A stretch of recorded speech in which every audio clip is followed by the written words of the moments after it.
Hi guys, I'm Rajkumar. I'm freelancer. Today வந்து பார்க்க போகிற வீடியோஸ் வந்து என்னென்னு பார்த்தீங்க அப்படின்னா, கூகுள் ஆட்சன்ஸில் இருந்து எல்லாராலையும் வந்து மணி மேக் பண்ண முடியுமா அப்படின்னு சொல்லி கேட்டிங்க அப்படின்னா, கண்டிப்பாக எல்லாராலையும் மணின்றது மேக் பண்ண முடியும். ஓகேங்களா? தென் நீங்கள் வந்து அதுக்கு ஒரு யூடியூப் சேனல் வந்து தேவைப்படும். அப்படி இல்லைனா ஒரு கம்பல்சரி ஒரு வெப்சைட் வந்து தேவைப்படும். ஓகேங்களா? தென் ஃபர்ஸ்ட் ஆஃப் ஆல் ஒரு பிகினராக இருந்து உங்களுக்கு வரக்கூடிய எல்லா கொஸ்டினுக்கான ஆன்சர், ஓகேங்களா? கொஸ்டின் நானே சொல்லி அதுக்கான ஆன்சருமே நானே வந்து சொல்கிறேன். அதே போல் இன்றைக்கி 2026ல் நீங்கள் வந்து கூகுள் ஆட்சன்ஸில் மணி மேக் பண்ணணும்னு நினச்சி உள்ளே என்ட்ரி ஆகுறீங்க அப்படின்னா, உங்களுக்கு எந்த அளவுக்கு பொறுமைன்றது இருக்கணுன்றது இந்த வீடியோவில் நீங்கள் வந்து பார்ப்பீங்க. சரிங்களா? சரி, ஃபர்ஸ்ட் ஆஃப் ஆல் நம்ம டேரெக்டாக நம்மளோட டாபிக்குள்ளே போயிடலாம். தென் நீங்கள் ஒரு பிகினராக இருக்கீங்க, ஓகேங்களா? நீங்கள் கம்பல்சரி ஆட்சன்ஸில் இருந்து தான் மணி மேக் பண்ணணும்னு நினைக்கிறீங்க அப்படின்னா, ஏன், எதுக்கு? ஓகேங்களா? இந்த ஒரு கொஸ்டின் நான் உங்ககிட்ட நான் கேட்பேன். தென் இதுக்கான ஆன்சர் உங்களுக்கு வந்து சொல்ல தெரியல அப்படின்னா பரவாயில்ல, நானே சொல்கிறேன். ஃபர்ஸ்ட் ஆஃப் ஆல் நீங்கள் ஹவு டு மேக் மணி, ஓகேங்களா? இந்த கேட்டகரியில் நீங்கள் என்னோடய வீடியோஸ் பார்த்தாலும் சரி, அல்லது ரேண்டமாக, ஓகேங்களா, ஒரு பேசிவ் இன்கம் ஏர்ன் பண்ணணும்னு நினச்சி என்னோடய சேனல் வீடியோஸ் நீங்கள் பார்த்துட்டு இருந்தாலும் சரி, அல்லது வெப் டிசைனிங் அல்லது more than on page SEO, off page, அது வித் டெக்னிக்கல், இது போல் ஏதோ ஒரு சம் கேட்டகரியில் ஏதோ ஒரு வீடியோ என்னோடய வீடியோ சஜஷன் வந்திருந்தாலும் சரி, சரிங்களா?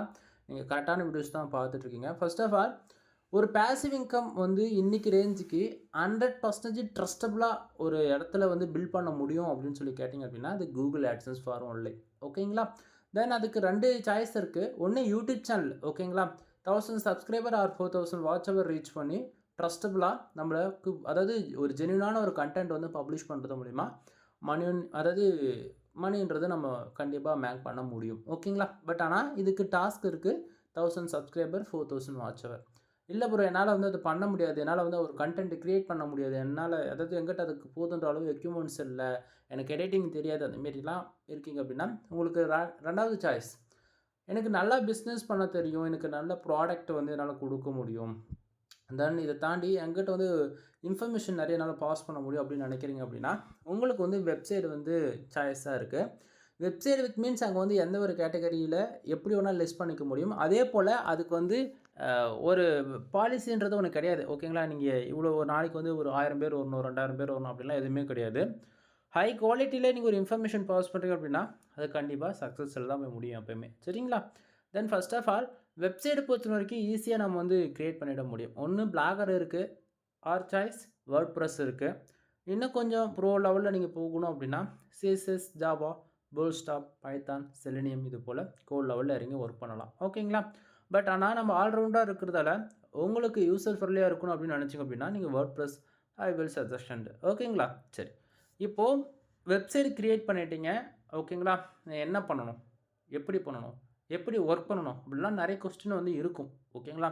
தென் இந்த வீடியோஸ் நீங்கள் பார்க்குறீங்க அப்படின்னா கண்டிப்பாக வெப்சைட் கூட, அதாவது வெப்சைட்னா என்னென்ன ஒரு பேசிக்ஸ் நாலேஜ் கூட இல்லாமல் இருக்கலாம். பட் பரவாயில்ல.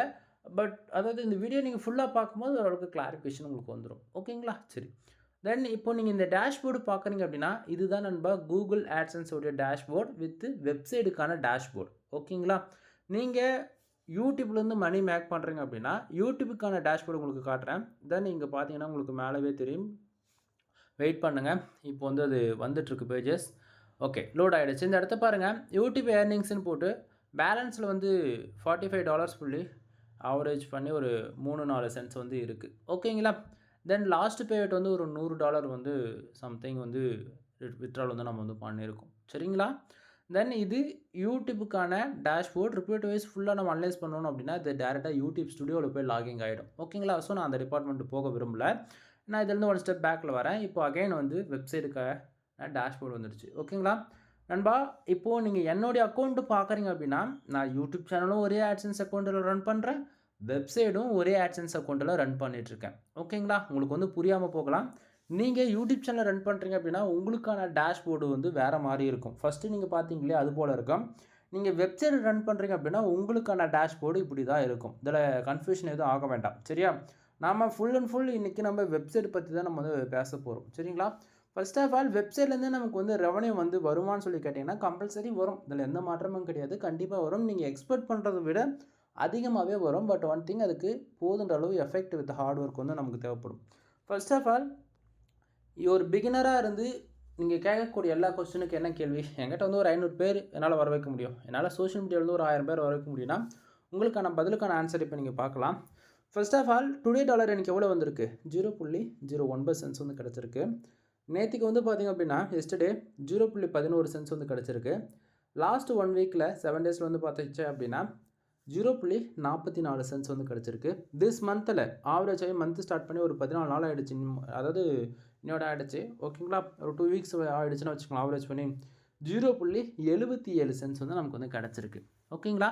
பேலன்ஸில் வந்து ஓகேங்களா போன மந்தோடைய, அதாவது எக்ஸாக்டாக அது போன மந்த்து நான் சொல்ல விரும்பலை. கூகுள் ஆட்சன்ஸ் பொறுத்த வரைக்கும் இந்த பேலன்ஸில் வந்து பார்த்தீங்கன்னா $100 ஓகேங்களா. எக்ஸாக்டாக $100ன்றது நமக்கு வந்தால் மட்டுமே நம்ம பேங்க் அக்கௌண்ட்டுக்கு இந்த லாஸ்ட் பேமெண்ட்டு பாருங்கள் $101.08 சென்ட்ஸ் இருக்கு இல்லையா, அந்த செக்ஷனுக்கு வந்து ஷிஃப்ட் பண்ணுவாங்க. அதுக்கு முன்னாடி நீங்கள் ஒரு மாதத்துக்கு $10 எடுத்துக்கலாம், அல்லது $20 அல்லது $30 $50 எவ்வளோ எடுத்தாலுமே இந்த பேலன்ஸில் வந்து ப்ளஸ் ஆகிக்கிட்டே வரும். புரியுதுங்களா. ஒரு வேலெட் மாதிரி இது ஒர்க் ஆகும். புரியுதுங்களா. ஸோ இது லாஸ்ட்டு 1 இயர் அமௌண்ட்டாக கூட இருக்கலாம், அல்லது 6 மந்த் அமௌண்ட்டாக கூட இருக்கலாம். நீங்கள் எப்படி வேணால் எடுத்துக்கலாம் இதை, சரிங்களா. ஸோ பேலன்ஸில் வந்து $58.82 சென்ட்ஸ் இருக்குது, சரியா. பட்டு நம்ம லாஸ்ட்டாக $101ன்றது நம்ம விட்ரால் பண்ணி வச்சுருக்கோம் ஓகேவா. சரி, இப்போது நமக்கு வந்திருக்கக்கூடிய ரெவன்யூ எல்லாமே சென்ட் கணக்கில் தான் வந்திருக்கு. ரெவன்யூ வைஸ் ஃபார் டேவுக்கு $1 கூட நம்மளால் வந்து ஏர்ன் பண்ண முடியல. ஆக்சுவலி இது வந்து ஒரு கொஸ்டின் நீங்கள் வந்து கேட்பீங்க, என்ன ப்ரோ இவ்வளோ பண்ணிகிட்ருக்கீங்க, உங்களால் $1 கூட ஏர்ன் பண்ண முடியலன்னு சொல்லி கேட்டிங்கன்னா நல்லா புரிஞ்சுக்கணும். இந்த இடத்த பாருங்கள், டிராஃபிக் பாருங்கள். ஆக்சுவலி இந்த பர்ஃபார்மன்ஸில் தான் எல்லா ட்ரிக்குமே இருக்குது. இந்த பர்ஃபார்மன்ஸ் உங்களால் கிளியர் கட்டாக நீங்கள் வந்து அண்டர்ஸ்டாண்ட் பண்ணிக்கிட்டீங்க அப்படின்னாலே கூகுள் ஆட்சன்ஸில் எப்படி ஒர்க் பண்ணலாம் அப்படின்றது ஒரு அளவுக்கு கிளாரிஃபிகேஷன் கிடச்சிரும், சரியா. First of all page views 507 இருக்குது. தென் நீங்கள் நிறைய பேர் ஒரு கொஸ்டின் கேட்பீங்க, இது வந்து ஃபேக்கான ரிப்போர்ட்டாக தான் நான் எப்படி நம்புறதுன்னு சொல்லிட்டு நான் உங்களுக்கு பேஜை ரிஃப்ரெஷ் பண்ணி காமிச்சிடுறேன். ஏன்னா வந்து ஒரிஜினலாக ஃபேக்கான்னு சொல்லிட்டு அப்போ தான் தெரியும், சரியா. ஸோ இப்போ ஓரளவுக்கு கிளாரிஃபிகேஷன் கிடச்சிருச்சா. பேஜ் ரிஃப்ரெஷ் பண்ணிவிட்டேன். அகைன் கூட நான் உங்களுக்கு வந்து பேஜை ரிஃப்ரெஷ் பண்ணி காட்டுறேன் ஓகேங்களா. அதில் எந்த மாற்றமும் இல்லை. ஸோ இப்போ ஓரளவுக்கு கிளாரிஃபிகேஷன் இருக்கா. தென் இப்போது இன்றைக்கி ஒரு 500 யூசர்ஸ் ஆவரேஜ் பண்ணி நமக்கு வந்திருக்காங்க இல்லையா. நல்லா புரிஞ்சுக்கணும், விசிட்டர் வேறு யூசர் வேறு. விசிட்டருக்கும் யூசருக்கும் என்ன டிஃப்ரெண்ட் அப்படின்னா, யூசர்ன்றது பேஜ் யூஸை குறிக்கும், விசிட்டர்ன்றது ஹியூமனை குறிக்கும் ஓகேங்களா. ஸோ எக்ஸாம்பிளுக்கு ஆக்சுவலி இந்த டாபிக்ஸ் பற்றி நம்ம பேசணும் அப்படின்னா வீடியோ டியூரேஷன் வந்து ரொம்ப அதிகமாகிடும். அதனால் நான் வந்து டைரெக்டாக ஆட்சன்ஸுடைய டாபிக்ஸ் மட்டும் நம்ம பேசலாம். ஃபர்ஸ்ட் ஆஃப் ஆல் 507 பேர் நம்மளோட வெப்சைட்டுக்கு வந்து வந்திருக்காங்க இல்லையா. இந்த 507 பேர் என்னுடைய வெப்சைட்டுக்கு விசிட் பண்ணதால் 0.9 சென்ட்ஸ் வந்து கிடச்சிருக்கு ஓகே அப்படின்னு நீங்கள் நினச்சிங்க அப்படின்னா அது கிடையாது ஓகேங்களா. ஸோ கூகுள் ஆட்சன்ஸ் பொறுத்த வரைக்கும் பேஜ் விஸ்க்கு வந்து அமௌண்ட்டு தர மாட்டாங்க. கீழே பாருங்கள், கிளிக்ஸுன்னு போட்டு ஒரு 8ன்னு போட்டிருக்கு இல்லையா. ஸோ 8 கிளிக்ஸு அப்படின்னா 507 பேர் என்னோடய வெப்சைட்டுக்கு வந்திருக்காங்க. அதில் 8 பேர் வந்து ஆடு கிளிக் பண்ணியிருக்காங்க. 8 பேர் ஆடு கிளிக் பண்ணதால் நமக்கு 0.09 சென்ட்ஸ் வந்து கிடச்சிருக்கு. புரியுதா. சரி, அப்போது எவ்வளோ டிராஃபிக் வந்தாலும் அது யூஸ்லெஸ்ஸாக ப்ரோ அப்படின்னு சொல்லி கேட்டிங்கன்னா அதுவுமே கிடையாது. ஏன்னா இங்கே ஆக்சுவலி இதுக்கு முன்னாடி நம்ம சேனலில் வந்து ஆட்சன்ஸ் உடைய மொத்தமாக வந்து சொல்லியிருப்பேன். மொத்தமானா பேஜ் சிடிஆரில் என்ன, ஆடு கிளிக்னா அது எப்படி வரணும், எவ்வளோ வியூஸ் வரும்னு சொல்லிட்டு ஆல்ரெடி நம்ம சேனல் வீடியோஸ் இருக்குது, ஒரு டைம் செக் பண்ணி பாருங்கள். அதை பார்த்துட்டு இதை பார்க்கும்போது ஒரு கிளாரிஃபிகேஷன் கிடச்சிடும், சரியா. சரி, தென் இப்போது பேஜ் வியூஸ் எதனால் வருது, கிளிக்ஸ் எதனால் வருது அப்படின்றது ஓரளவுக்கு கிளாரிஃபிகேஷன் கிடச்சிருக்கும். பேஜ் வியூஸ்ன்றது நம்ம வெப்சைட்டுக்கு வரக்கூடிய யூசர்ஸ் பொறுத்து வரும். கிளிக்ஸு பொறுத்த வரைக்கும் நம்ம வெப்சைட்டுக்கு வரக்கூடிய அட்வர்டைஸ்மெண்ட்டு கூகுள் ஆட்சன்ஸில் மானிட்டேஷன் எலிஜிபிள் அப்படின்னா ஆட் வந்து ஷோ பண்ணுவோம். ஒன்று ஆட்டோ ஆட்ஸ் யூஸ் பண்ணலாம், அப்படி இல்லை மேனுவல் ஆட் வந்து யூஸ் பண்ணலாம். இதில் எந்த ஆட் யூசர்ஸ் வந்து கிளிக் பண்ணாலுமே அது வந்து இங்கே கவுண்டவுனிங் ஆகும். புரியுதுங்களா என்ன சொல்ல வரன்றது. ஸோ அப்போ கிளிக்ஸ் வைஸ் பார்க்கும்போது 8 பேர் கிளிக் பண்ணதால் நமக்கு 0.9 சென்ட்ஸ் வந்து கிடச்சிருக்கு. Then page RPM 0.17 cents. இந்த பேஜ் ஆர்பிஎம் எதனால் வருது, எதுக்காக வருது அப்படின்னா, நம்ம போடக்கூடிய ஆர்டிகல்ஸ், எக்ஸாம்பிளுக்கு நான் வந்து இப்போ ஒரு ஹெல்த் அண்ட் ஃபிட்னஸில் ஒர்க் பண்ணுறேன் ஓகேங்களா. ஒரு வெயிட் லாஸ் பேஸ் பண்ணி ஒரு ஆர்டிகல்ஸ் ரைட் பண்ணுறேன், அப்படிலாம் வெயிட் கெயின் பல்கிங்காக வந்து ஒரு ஆர்டிகல்ஸ் ரைட் பண்ணுறேன். இது எதுவுமே இல்லாமல் ரேண்டமாக ஒரு டெக் பேஸ் பண்ணி ஒர்க் பண்ணுறேன், அப்படிலாம் இது எதுவுமே இல்லாமல் நியூஸ் கேட்டகரியில் ஒர்க் பண்ணுறேன் அப்படின்னா நீ என்ன கீவேர்டில் வேணால் ஒர்க் பண்ணிக்கோ, பட் டார்கெட் கீவேர்டு என்ன ஓகேவா. ஸோ நம்ம இப்போ கரண்ட் ஸ்டேட்டஸ் இந்த பேஜ் ஆர்பிஎம் எவ்வளோ இருக்குது அப்படின்னா 0.17 சென்ட்ஸ் இருக்கு இல்லையா. ஒரு யூசர்ஸ் தெரிஞ்சோ தெரியாமல் நம்ம வெப்சைட்டில் வரக்கூடிய ஆடை வந்து கிளிக் பண்ணிட்டார் அப்படின்னா 0.17 சென்ட்ஸ் வந்து நமக்கு வந்து கிடைக்கணும் ஓகேங்களா. ஆனால் நமக்கு அவ்வளோ கிடைக்குதா, கிடைக்கல. கீழே பாருங்கள், சிபிசி எவ்வளோ இருக்குது, 0.01 சென்ட்ஸ் வந்து இருக்குது. அப்படின்னா ஒரு ஆடை கிளிக் பண்ணாங்கன்னா 0.01 சென்ட்ஸ் வந்து கிடைக்கிது. அப்போது நமக்கு 8 கிளிக்கு நடந்திருக்கு. அப்போது நமக்கு ஆவரேஜ் பண்ணி 0.08 சென்ட்ஸ் வந்து கிடைக்க வேண்டிய இடத்து 0.09 சென்ட்ஸ் வந்து கிடச்சிருக்கு. அதாவது 1 சென்ட் எக்ஸ்ட்ராவே இருக்குன்னு சொல்லி கேட்குறீங்களா? அந்த ஒரு அதாவது கிளிக்கு பொறுத்த வரைக்கும் ஒரு சிலதுக்கு வந்து பிட்ரேட் மாறும். ஒரு கிளிக்குக்கு 1.5 சென்ட்டும் கிடைக்கலாம், 2 சென்ட் கூட கிடைக்கலாம். ஸோ முன்ன பின்ன வந்து இருக்கும். புரியுதுங்களா என்ன சொல்ல வரேன்றது? தென் இதில் கேட்டகரி வைஸ் நம்ம என்ன கீவேர்ட்ஸில் ஃபைனலாக நம்ம ஒர்க் பண்ணுறோமோ அதை பொறுத்து பிட்ரேட்ன்றது வரும். ஓகேங்களா? கீவேர்ட்ஸ்னால் என்ன, கீவேர்ட்ஸ் பற்றி எப்படி எந்த கீவேர்ட்ஸ் ஒர்க் பண்ணால் அதிகமான ரெவன்யூ கிடைக்கின்றது. தென் இப்போ எக்ஸாம்பிள் ஒரு கீவேர்ட் சொல்ல போயாச்சு அப்படின்னா கார் இன்சூரன்ஸ். ஓகேங்களா? தென் கார் இன்சூரன்ஸ்னு அந்த கீவேர்ட்ஸ்க்கு வந்து பார்த்திங்க அப்படின்னா சிபிசி ஒரு $100 இருக்குது அப்படின்னா அந்த கீவேர்ட்ஸ் ஒர்க் பண்ணால் ரெவன்யூ அதிகமாக கிடைக்குமா, இல்லை நார்மலாக ரேங்கிங்காக ஒர்க் பண்ணக்கூடிய ஒரு லோ காம்படிஷன் கீவேர்ட்ஸில் ஒர்க் பண்ணால் ரெவன்யூ அதிகமாக கிடைக்குமான்றது ஒரு ஜஸ்ட் ஃபார் கம்பேரிசன் பாருங்கள்.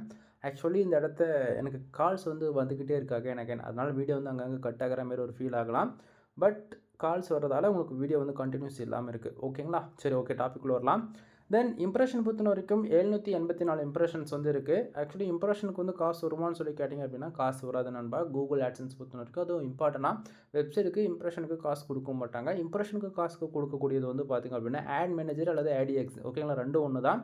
தென் நீங்கள் ஆட் மேனேஜரில் யூஸ் பண்ணுறீங்க அப்படின்னா உங்களுக்கு இம்ப்ரெஷனுக்கு வந்து காசு கொடுப்பாங்க. 1000 இம்ப்ரெஷனுக்கு வந்து 0.10 சென்ட்ஸ் வரைக்கும் நீங்கள் எக்ஸ்பெக்ட் பண்ணலாம். பட் கூகுள் ஆட்சன்ஸ் பொறுத்த வரைக்கும் இம்ப்ரெஷனுக்கு வந்து அமௌண்ட் வந்து வராது. ஓகேங்களா? பேஜ் சிடிஆரை பொறுத்த வரைக்கும் 1.58% இருக்குது.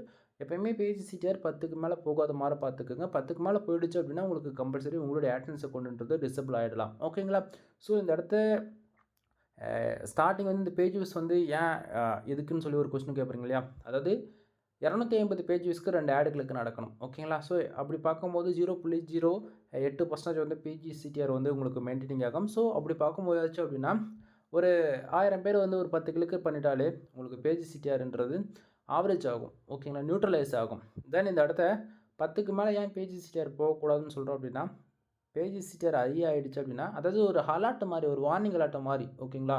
ஒரு லோடு எந்த அளவுக்கு தாங்குமோ அந்த அளவுக்கு தான் ஒரு அக்கௌண்ட்டுமே தாக்கு பிடிக்கும்.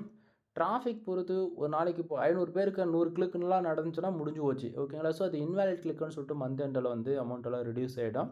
ஸோ இங்கே எப்போயுமே டிராஃபிக் டிஃபென்ஸ் பண்ணி மட்டும் இருக்காதீங்க. எக்ஸாம்பிள் சொல்ல போயாச்சு அப்படின்னா லாஸ்ட் 7 டேஸ்க்கு உங்களுக்கு வச்சு காட்டுறோம். உங்களுக்கு கிளாரிஃபிகேஷன் இருக்கும். 3100 பேர் ஆவரேஜ் பண்ணி வந்திருக்காங்க இல்லையா? 27 பேர் ஆடு கிளிக் பண்ணியிருக்காங்க. 3000 பேருக்கு ஆவரேஜ் பண்ணி 3700 இம்ப்ரெஷன்ஸ் கிட்டத்தட்ட நமக்கு ஆவரேஜ் பண்ணி கிடச்சிருக்கு. புரியுதுங்க என்ன சொல்கிறது? லாஸ்ட் 7 டேஸில் வந்திருக்கக்கூடிய ரெவன்யூ பாருங்கள் 0.44 சென்ட்ஸ், அதாவது $1க்கும் கம்மி $3 தான் ஆவரேஜ் பண்ணி கிடச்சிருக்கு இல்லையா? ஸோ இந்த இடத்த வந்து நான் ரெவன்யூக்காக வேலை செய்கிறேன்னு சொல்லி கேட்டிங்கன்னா கிடையாது. ஃபுல் அண்ட் ஃபுல்லாக நான் வந்து இப்போ எனக்கு வந்து ரேங்கிங் வேணும், டிராஃபிக் வேணும். Traffic is must. சரிங்களா? ஸோ நான் இப்போ வந்து ஃபுல் அண்ட் ஃபுல் ரேங்கிங்காக மட்டுமே வேலை செஞ்சுட்ருக்கேன். மணி மேஸ் பண்ணி நான் ஒர்க் பண்ணதே கிடையாது இது வரைக்கும். சரிங்களா? ஏன்னா first of all organic traffic கொண்டு வந்துடலாம். ஒரு 1000 பேரோ அல்லது 10,000 பேரோ இதுமாரி ஒரு போது லிமிட்டு தாண்டி டிராஃபிக் வரும்போது ரெவன்யூன்றது ஆட்டோமேட்டிக்காக நமக்கு இன்க்ரீஸ் ஆகும். ஃபர்ஸ்ட் ஆஃப் ஆல் டிராஃபிக்காக மட்டும் வேலை செய்யலாம், அதுக்கப்புறம் ரெவன்யூக்காக வேலை செய்யலாம். புரியுது என்ன சொல்ல வருன்றது? தென் புரியும்னு நினைக்கிறேன். தென் இன்றைக்கி 9 சென்ட்ஸ் வந்ததுக்கான காரணங்கள் என்னென்னு பார்த்தீங்கன்னா கண்ட்ரிஸ் வைஸ் பாருங்கள். இந்தியா, கத்தார், யுனைடெட் கிங்டம், சைனாவில் வந்து பார்த்திங்கன்னா நமக்கு பேஜஸ் வந்துருக்கு இல்லையா? இதில் இந்தியா மட்டும் பாருங்கள் 495 பேர் ஓகேங்களா வெப்சைட்டுக்கு விசிட் பண்ணிருக்காங்க. அதில் 8 பேர் வந்து ஆடு கிளிக் பண்ணியிருக்காங்க. சரிங்களா? ஸோ 8 பேர் கிளிக் பண்ணதால 0.9 சென்ட்ஸ் வந்து கிடச்சிருக்கு. இது லாஸ்ட் 7 டேஸ்க்குமே உங்களுக்கு வந்து அப்படியே நான் ஸ்விட்ச் பண்ணி காட்டுறேன். 44 சென்ட்ஸ் வந்ததுக்கான காரணம் என்னன்னா இந்த இடத்த பார்த்தா தெளிவாக தெரியும். இந்தியாவிலேருந்து 2790 பேர் வந்திருக்காங்க. 25 ஆடு கிளிக்கு 0.40 சென்ட்ஸ் வந்து கிடச்சிருக்கு. சிங்கப்பூர், கத்தார் அண்ட் யுனைடெட் அரபு எஸ்டிமேட்ஸ் ஓகேங்களா? இந்த கண்ட்ரிலாம் வந்து பார்த்திங்க அப்படின்னா பேஜ் வியூஸ் ஓகேங்களா 10, 14, 4, 1 அந்த கணக்கில் வருதா? ஸோ சிங்கப்பூரில் வந்து 2 கிளிக்கு 0.2 சென்ட்ஸ் ஓகேங்களா? அதாவது $40.2 சென்ட்ஸ் வந்துருச்சா? கத்தார், யுனைடெட் அரபு எஸ்டிமேட்ஸில் ஒவ்வொரு சென்ட்ஸ் வந்துருக்கு. அப்போது 0.44 சென்ட்ஸ். இப்போ கணக்கு கரெக்டாக வருதா? ஸோ லாஸ்ட் 7 டேஸில் 0.44 சென்ட்ஸ் பர்ஃபெக்டாக இருக்கா? ஸோ கன்ஃபியூஷன் ஆகிறதுக்கு இது எதுவுமே கிடையாது நண்பா. ஸோ இப்போது ரிப்போர்ட் வைஸ் உங்களுக்கு கிளாரிஃபிகேஷன் இருக்குன்னு நினைக்கிறேன். இதோட யாரும் கிளாரிஃபிகேஷனாக உங்களுக்கு இன்ஃபர்மேஷன் சொல்ல மாட்டாங்க. புரியுதுங்களா? சரி, அகைன் இதை வந்து நான் டுடேக்கு வந்து ஸ்விட்ச் பண்ணிக்கிறேன். தென் இதெல்லாம் மற்றதெல்லாம் கிராஃப் ஒரு பேட்டர்ன் தான். இதெல்லாம் வந்து அண்டர்ஸ்டாண்ட் பண்ணிக்க தான் ஓகேங்களா? எந்தெந்த கண்ட்ரிலேருந்து நமக்கு டிராஃபிக் உள்ளே வந்திருக்கு அது வந்து ஒரு கேண்டெயின் மாதிரி அல்லது கிராஃப் மாதிரி காட்டும். இது வந்து பெருசாக வந்து எடுத்துக்க வேண்டியது இல்லை. பட் ஆனால் ஃப்யூச்சரில் இது அதிகமான ரெவன்யூ வரும்போது இதை பற்றி நம்ம டீட்டெயில்டாக பார்க்கலாம். சரிங்களா? தென் உங்களுக்கு கூகுள் ஆட்சன்ஸ்லேருந்து மணி மேக் பண்ணணும் அல்லது வெப்சைட் பற்றி உங்களுக்கு தெரிஞ்சுக்கணும், மோர் தேன் இன்ஃபர்மேஷன் வேணும் அப்படின்னா கீழே டிஸ்கிரிப்ஷன் என்னோட கான்டாக்ட் நம்பர் வந்து கொடுத்துருக்கேன். டேரெக்டாக கால் பண்ணி உங்களுக்கு சர்வீஸ் பேஸ் பண்ணி எதனா இருந்தாலும் கேட்டுக்கலாம், அல்லது சர்வீஸ் தேவைனாலும் நீங்கள் வந்து எடுத்துக்க முடியும். ஓகேங்களா? தென் அதே போல் நம்மக்கிட்ட சர்வீஸ் பேஸ் பண்ணி என்னென்ன இருக்குன்றது ஷார்ட் அண்ட் ஸ்வீட்டாக சொல்லி முடிச்சிடுறேன்.